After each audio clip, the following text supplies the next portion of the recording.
How to fix low memory warning on Roblox. Hey, what's up guys? Welcome back to our YouTube channel and let's get started. First thing first, you have to make sure that your application is updated. So simply head over to your Play Store. Then here type in Roblox. At times when your application is not updated, it will show you various errors.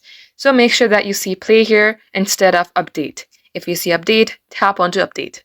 Open up your settings. Scroll all the way below, then tap on apps. Then again here, search for Roblox. Tap onto Roblox, then tap on storage. Here, clear the cache. Now restart your device and see if this fixes your problem. If it's still not working, then open up your Roblox. You have to get logged into your Roblox account first, and let's go ahead and play any game. Tap onto play. And now once you're inside a game, you will see a Roblox icon. Tap it. From here, tap on settings. And under here, you will see this graphics quality. Make sure this is set to only half points.